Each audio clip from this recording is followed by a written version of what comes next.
We are here in the paddock welcoming back John Campbell, who's going for a record 7th Hambletonian win this Saturday. John, you've overcome so much in the last few months to get yourself healthy after an accident at Chester. Tell us about the recovery process.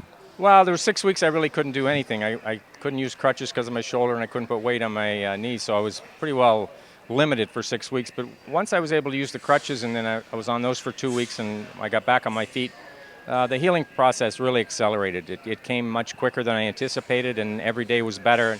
And so I decided to drive my own horse in the elimination last Saturday, and it didn't work out. The horse didn't race well, but I felt fine. I had no issues. I'd qualified some horses on Thursday and actually felt very good. I was very happy the way my leg and shoulder reacted. Right, so kind of gauging it on how you've been since Saturday, you've been feeling okay then? Yeah, I had no repercussions, nothing whatsoever. I actually felt better than I thought I would. How important was it to kind of get healthy for the Hambletonian? Because it's really not the Hambo without you in it. Oh, it'd be the Hambo whether I'm there or not. It's still a spectacular race, and it's the best we have to offer whether I'm in it or not. But a chance to drive a horse that you own part of, that just doesn't come along that often. And when I felt as good as I did, I decided to give it a shot. He didn't race as well as we'd hoped, but that's part of the game. So on this Saturday, you will be driving opening night. Your brother Jim does the training with this one. You guys have paired up to win Hambletonian before, back in 1995. So tell us about opening night and what your chances are of getting to the winner's circle. Well, Brian Sears raced him, and he raced very well. He came from well off the pace and finished fourth, finished up quite strong. I had raced him earlier in the year, qualified him and got him started. He's really matured since that. He's gotten much handier. I think he's a horse that, he needs a certain type of trip, and he needs some things to go well in the race for him to be successful. But if those things play out the right way, he's a horse that I think has a chance to upset some of the favorites. Any thoughts on the rest of the season? You're going to see how things play out Saturday. I'm just going to play it by ear, see how things go, through Saturday, and after that, I'm actually ahead of schedule, so I'll just see what comes up, what I'm offered to drive, and go from there. Still doing therapy? Yeah, that's something that's going to be ongoing for a while. It's just haven't been through this before. I know how long you have to do the therapy, and I'm more than prepared for that. Gauging this on other injuries you've had in the past, how bad was this one?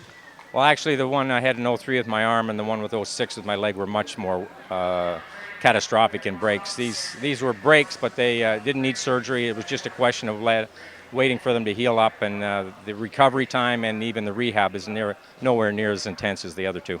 We're so glad to have you back here at the track. We wish you plenty of luck this Saturday. We hope to see you there in the winner's circle and back plenty here at Pocono. Well, thanks very much. And, I love coming up here, and I expect to be back later in the year.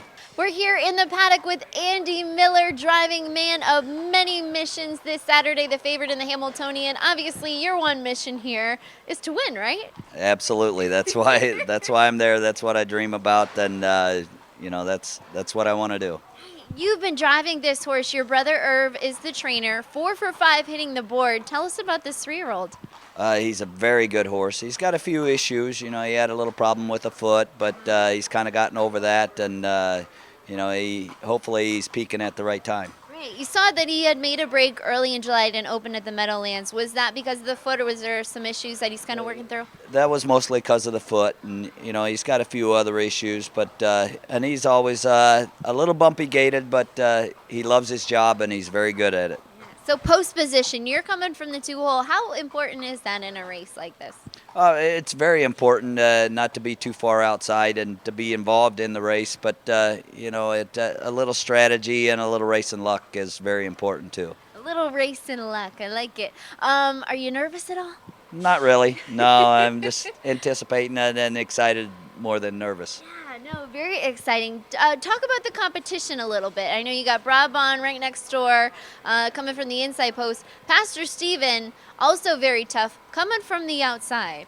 Yeah, Pastor Steven's been really good. Up until late here, he's had a little sickness issues, I think, and he drew the 10 hole, so that's a tough spot to come from, but he's a good horse. And Broadbond's got the rail, and he's a speed horse, and Chapter 7's very good in there. He's been racing good, and there's a couple others that have been racing good, so they're in there for a reason, and they're going to race. Are you doing any extra type of preparation work or anything different as opposed to heading into, say, any other old race? Not really, because I like to stick to my routine and keep the horses on their routine. Just because it's a bigger race and a few different things, you start changing too many things. Things happen that you don't want to. Well, congrats to you and your brother to getting this horse to the point he is now, and good luck on Saturday. Thank you. Maybe we'll be catching up with you next week for a congratulatory interview. That'd be nice.